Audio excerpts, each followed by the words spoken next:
Halo teman-teman, ketemu lagi dengan saya di sini Benit Entertainment. Nah, dimana saya lagi suka bahas ikan hias nih ya, karena termasuk hobi saya juga. Nah, kali ini gua pengen bahas tentang ikan cupang gua yang stres. Jadi beberapa minggu lalu gue sempat beli ikan cupang karena lagi jalan-jalan ke toko ikan hias. Gue biasa kalau lagi nganggur, lagi gak ada kerjaan, lagi libur, biasanya untuk melepas lelah seperti video-video gue sebelumnya, gue sering jalan-jalan ke tempat toko ikan hias terdekat di sekitaran Jakarta Barat. Kebetulan gue rumah di Jakarta Barat. Nah, saat gue jalan-jalan tersebut, gue ngeliat cupang yang lumayan oke sih ya. Cupang slayer yang ekornya panjang tuh bisa dilihat ya. Satunya harganya 5.000. Makanya ada cobaan nganggur, jadi gue beli dia tuh 2 ya. Nah, saat gue sampai rumah sih gue optimisasi ya. Jadi gue campur airnya dari bawaannya, gue gabung sama air isi ulang. Jadi gue biasa pakai pakai air isi ulang untuk ikan-ikan hias gue di rumah. Nggak terkecuali cupang juga. Jadi gue gabung airnya, dan hari pertama mereka oke-oke aja, masih walau agak stres sih, tapi menurut gue itu awalnya asumsi gue karena memang penyesuaian ya, jadi ya gue diemin aja lah. Terus hari kedua sampai seminggu berlalu, gue perhatikan kok nih cupang kayaknya stres ya. Nah, jadi cupang ini memang sih banyak kita dengar dan kita lihat langsung bahwa terlihat kuat ya, karena dia bisa kita pelihara di botol, di toples, bisa kita pelihara di tempat-tempat kecil, di akuarium soliter yang cuma ukuran berapa sentimeter, dan kita anggap mereka kuat. Ternyata enggak gitu rumusnya. Kenapa cupang bisa kita pelihara di tempat kecil? Ya karena memang di habitat aslinya cupang ini memang jarang berenang jauh-jauh, beda sama ikan-ikan hias pada umumnya, ikan hias air tawar ya khususnya. Jadi biasanya ikan hias air tawar itu pada berenang jauh-jauh, dia pindah-pindah tempat, nggak teritori ya. Cuma kalau cupang ini biasa berenangnya di situ aja. Jadi contohnya kalau lu mancing di rawa, nah di situ pas dapet cupang, besok cupang dan besoknya cupang. Nah di situ makanya cupang tuh bukan karena kuat, tapi karena memang dia malas berenang jauh. Nah kebanyakan cupang kan diem-diem aja. Nah itulah. Oke, bukan karena cupang kuat, tapi karena cupang memang hidupnya jarang berenang jauh-jauh. Mungkin lu nanya, kok cupangnya bisa stres? Kenapa sih cupang stres dan ciri-cirinya apa sih? Nah, sebelumnya yang udah nonton video gue sebelumnya dan sekarang masih mantengin, dan yang baru nonton, tolong subscribe-nya, like-nya, dan kalau emang nih video menghibur dan bisa menambah inspirasi atau menambah ilmu, bisa di-share via medsos kalian. Terima kasih. Oke, nah di sini ciri-ciri cupang stres yang gue tahu ya, dan gue lihat dan gue alami sendiri cupang gue ya, satu, warnanya. Nah, nih cupang terkenal dengan warna sisiknya yang sangat mencolok ya, beda sama ikan lainnya mungkin sangat berwarna-warni gitu ya. Jadi dari warna biru, merah, kuning, bahkan pelangi, ada yang warna kayak ikan koi, ada yang kayak ikan Nemo gitu kan. Jadi dari warnanya yang tadinya kereng jadi kayak butek warna sisiknya.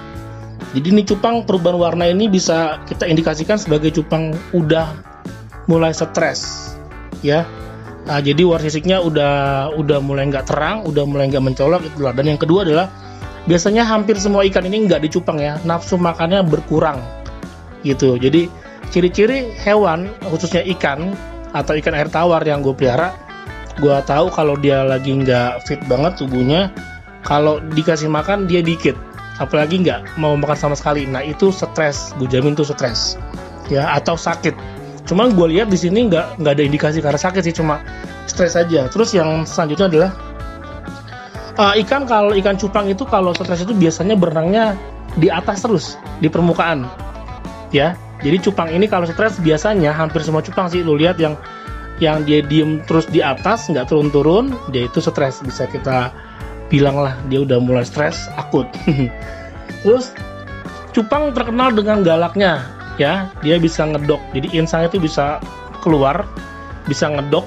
Nah kalau stres biasanya hampir nggak mau ngedok, dan mungkin sama sekali nggak ngedok. Mungkin ada yang ngedok juga, mungkin tapi nggak sesempurna saat dia badannya fit atau nggak stres ya, atau mental nggak terganggu.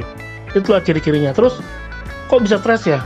Berarti ada penyebabnya ya. Nah ini penyebabnya yang gue pelajari dari gue sih melihara cupang udah lama banget dulu zaman gue masih SD. Nah udah lama banget juga nggak melihara. Terus tiba-tiba gue melihara cupang. Nah gue masih inget ilmu-ilmu dulu yang pernah gue pakai. Nah ini dia. Penyebabnya adalah satu, airnya kurang baik. Udah pasti semua ikan, nggak cuma cupang. Air yang dipakai ini air apa nih? Jangan sampai air pump baru keluar dari keran lo kasih ke ikan lo. Udah pasti stres dan nggak baik bagi metabolisme tubuhnya. pH-nya juga nggak benar. Kandungan airnya juga sebenarnya itu bukan air untuk kehidupan hewan, itu air untuk diminum kalau dimasak dulu juga kan gitu. Terus yang kedua adalah kualitas pakannya. Jadi biasanya kita kasih makan cupang tuh pakan alami ya. Gue dulu sering banget berenang loh di got waktu gue kecil, kasih makan encu, cari-cari cacing-cacing yang ada di got itu ya. Itu sebenarnya makanan cupang aslinya, encu atau bibit nyamuk, atau kita sering bilang tuh jentik nyamuk ya. Terus ada cacing sutra juga ya, yang kita sering beli gitu ya. Nah tapi di sini kita harus pastikan dulu sebelum kita kasih makan ikan cupang tersebut, kita harus bersihkan dulu pakan-pakan alami ini yang berupa makhluk hidup tadi dalam air yang bersih dulu. Jangan sampai banyak jamur, banyak alga atau banyak bakteri-bakteri dari habitat atau tempat atau ekosistem si pakan alami ini nggak kita bersihin, langsung pindah ke tank atau ke soliter atau ke toples atau ke botol cupang yang kita pelihara ini. Jadi harus dibersihkan dulu. Terus yang selanjutnya juga, pada umumnya cupang sebenarnya nggak cocok untuk makan pelet ya sebenarnya. Cuman mungkin ini kesalahan paling fatal yang gue lakukan adalah selama gue beli cupang yang baru ini, gue selalu kasih makan pelet. Gitu dia. Jadi mungkin cupang diciptakan atau cupang memang satu-satunya ikan yang harus makan pakan alami. Pelet itu mungkin untuk cemilannya atau untuk pakan pengganti sesaat saat memang kehabisan pakan alami dan harus beli lagi gitu. Ya jadi janganlah kasih makan pelet yang berlebihan karena bisa membuat cupang stres. Dan menurut gue cupang gue stres ini salah satu faktor terbesarnya adalah memberi makan pelet yang berlebihan, karena setiap hari gue kasih pelet sampai sekarang. Ya akhirnya alhasil dia stres gitu dia.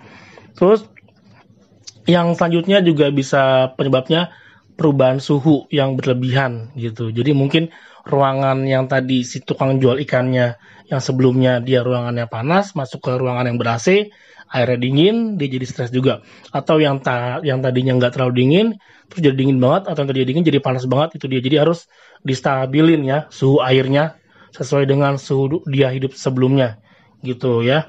Terus kalau udah kayak gitu, gimana nih cara mencegah atau mengobatinya ya? Nah ini tips dari gue nih yang gue pakai dan berhasil. Mungkin belum 100%, cuma gue lihat perubahannya sangat signifikan ya. Yang pertama, ya, lu harus kasih cupang ini air bersih. Air yang sesuai dengan kehidupan si cupang ini. Mungkin lu bisa ambil dari air danau, air rawa, atau lu mungkin bisa kasih air isi ulang juga, sama seperti yang gue kasih. Atau yang baik seperti air tanah atau air sumber mata air. Dan seharusnya harus diendapin dulu katanya kalau airnya nggak baik. Cuma kalau menurut gua kalau air isi ulang atau air rawa sih nggak perlu ya, karena udah sangat sangat mumpuni atau sangat possible untuk diberikan ke tempat hidup ikan hias gitu ya. Terus yang kedua, gua sempet pakai daun ketapang, cuman karena gua nggak betah dia menjadi coklat ya. Daun ketapang kering tau nggak? Itu banyak lo cari nanti di jalan-jalanan di kampung-kampung. Biasanya kalau misalnya malas lo bisa beli murah kok, dari harga 5.000 sampai 10.000 banyak ya. Biasanya dijual sepas-sepas gitu ya. Daun ketapang itu bisa lo rendam di air di tempat cupang lo hidup, karena daun ketapang itu bisa menstabilkan pH air. Ya jadi setiap makhluk hidup air itu pH-nya beda-beda ya, habitatnya. Oke. Terus kalau misalnya daun ketapang belum bisa juga, lo harus beli obat biru kayak dulu, kayak brandnya ada Red All, ada apa lagi ya. Nah itu bisa dikasih air biru itu untuk apa? Untuk bunuh bakteri. Gitu, untuk bunuh bakteri yang ada di dalam air cupang tempat hidup itu. Jadi bakteri yang buruk ya. Jadi untuk mensterilkan air. Kalau nggak bisa pakai garam ikan. Kalau garam dapur sih katanya bisa, cuman gue belum berani, nanti takut keasinan ya. Jadi gue juga kasih garam ikan. Dan alhasil cupangnya udah nggak stres lagi. Gitu. Dan yang terakhir adalah kontrol ya jumlah pakan pelet. Jangan kasih pakan pelet lagi deh, kalau bisa mendingan cari encu, atau sekarang udah beli aja di toko ikan terdekat lu, dekat rumah lu, kutu air, encu atau cacing sutra. Tapi jangan juga kasih kebanyakan, karena kalau misalnya berkembang biak tuh di dalam soliternya cupang itu bisa malah memperburuk keadaannya. Nah, gitu aja tips-tips dari gua, bukan tips sih, pengalaman dari gua melihara cupang yang stres, dan sekarang udah happy lagi, cupangnya udah mau ngadok lagi, udah mau makan banyak lagi, dan gua nggak kasih pelet lagi karena takut stres lagi. Nah, terima kasih teman-teman yang udah nonton videonya. Sekali lagi mohon bantuan untuk subscribe, like, dan share biar gue bikin video yang lebih bermanfaat lagi. Ya, sekian dari gua. Kalau ada pertanyaan, kalau ada masukan, bisa tulis di kolom komen. Terima kasih.